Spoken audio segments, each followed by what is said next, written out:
प्यारी बहनों, आज मैं सुनाने जा रही हूँ अजा एकादशी की बहुत ही ज्ञानवर्धक कहानी। आप सभी बहनों से विनती है, इस कथा को शुरू से अंत तक मन लगाकर सुनिए। आधा अधूरा नहीं सुननी चाहिए। कथा अधूरी छोड़ देने से माता रानी की कृपा भी अधूरी रह जाती है। तो आइए मन को शांत करके प्रेम और श्रद्धा से इस कथा को श्रवण करें। एकादशी कब है? 18 या 19 अगस्त को। और परण कब है? कैसे है शुभ मुहूर्त? आइए जानते हैं इस कथा में। भाद्र माह की अजा एकादशी 19 अगस्त 2025 को है। ये व्रत भगवान विष्णु को समर्पित है और इस दिन व्रत रखने से सभी पापों से मुक्ति मिलती है। अजा एकादशी भाद्र माह के कृष्ण पक्ष की एकादशी तिथि को मनाई जाती है। इस वर्ष एकादशी 18 अगस्त शाम 5:22 से शुरू होगी और 19 अगस्त दोपहर 3:32 पर समाप्त होगी। क्योंकि उदया तिथि मान्य होती है, इसलिए अजा एकादशी का व्रत 19 अगस्त को रखा जाएगा। भाद्र मास की कृष्ण पक्ष की एकादशी को अजा एकादशी मनाई जाती है। ये व्रत भगवान विष्णु को समर्पित है और माना जाता है कि इस दिन व्रत रखने और विधि विधान से पूजा करने से मनुष्य के पिछले जन्मों का पाप नष्ट हो जाता है और उसे मोक्ष की प्राप्ति होती है। अजा एकादशी का व्रत करने से मनुष्य के सभी पाप नष्ट हो जाते हैं, चाहे वे पिछले जन्मों के ही क्यों न हो। इस व्रत को करने से मोक्ष की प्राप्ति होती है, यानी कि जन्म मरण के बंधन से छूट जाते हैं और भगवान विष्णु की कृपा प्राप्त होती है। अजा एकादशी भगवान विष्णु को समर्पित है और इस दिन व्रत रखने से भगवान विष्णु की विशेष कृपा प्राप्त होती है।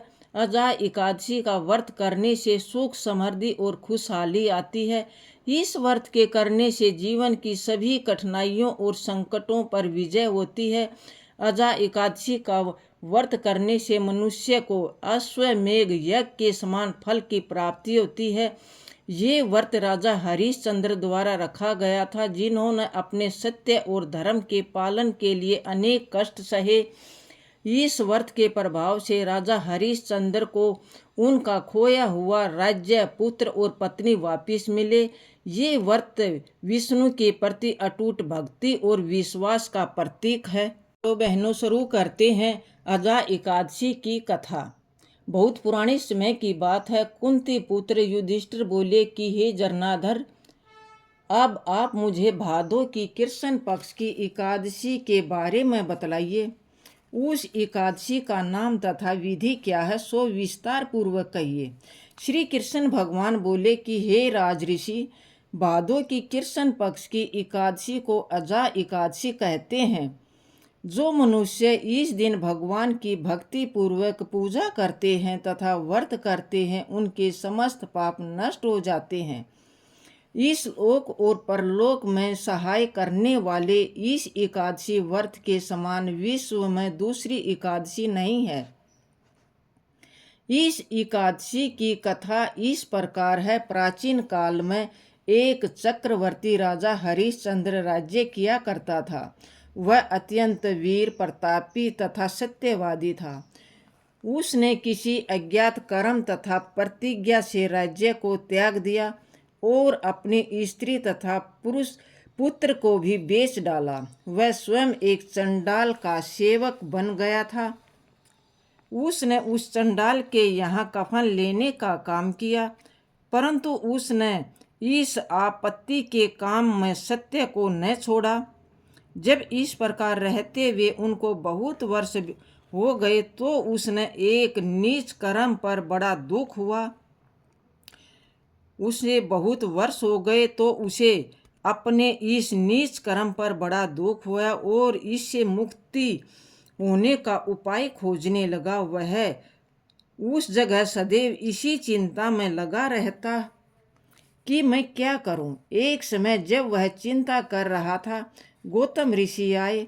राजा ने उन्हें देखकर दंडवत प्रणाम किया और अपने दुख की कथा सुनाने लगे। महर्षि गौतम राजा के दुख से पूर्ण वाक्यों को सुनकर अत्यंत दुखी हुए और राजा से इस प्रकार बोले, हे राजन, भादों की कृष्ण पक्ष से अजा एकादशी आती है। अजा एकादशी का विधि पूर्वक व्रत करो तथा रात्रि जागरण करो, इससे तुम्हारे समस्त पाप नष्ट हो जाएंगे। गौतम ऋषि राजा से इस प्रकार कहकर अंतर ध्यान हो गए। हे राजन, यह सब अजा एकादशी के व्रत का प्रभाव था। जो मनुष्य इस व्रत को विधि पूर्वक करते हैं तथा रात्रि जागरण करते हैं, उसके समस्त पाप नष्ट हो जाते हैं और अंत समय में स्वर्ग को जाते हैं। इस एकादशी की कथा श्रवण मात्र से अश्वमेघ यज्ञ के फल के बराबर होता है। अजा एकादशी आने पर राजा हरिश्चंद्र ने महर्षि के कहे अनुसार विधि पूर्वक उपवास तथा रात्रि जागरण किया। इस व्रत के प्रभाव से राजा के सभी पाप नष्ट हो गए। उस समय स्वर्ग में नगाड़े बजने लगे तथा पुष्पों की वर्षा होने लगी। उन्होंने अपने सामने ब्रह्मा, विष्णु, महेश तथा देवेंद्र आदि देवताओं को खड़ा पाया एवं अपने मित्र पुत्र को जीवित तथा अपनी पत्नी को राजस्वी वस्त्र तथा आभूषण से परिपूर्ण देखा। व्रत के प्रभाव से राजा को पुण्य अपने राज्य की प्राप्ति हुई।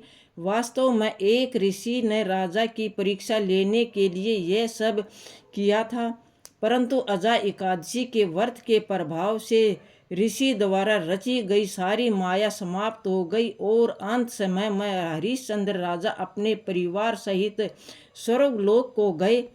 तो दोस्तों, ये थी अजा एकादशी की संपूर्ण कथा। दोस्तों, आपको ये कथा पसंद आई हो तो लाइक करना, दोस्तों के साथ शेयर करना। अगर चैनल पर नए हो तो चैनल को सब्सक्राइब करना। कमेंट बॉक्स में जय श्री हरि लिखना मत भूलना। धन्यवाद दोस्तों।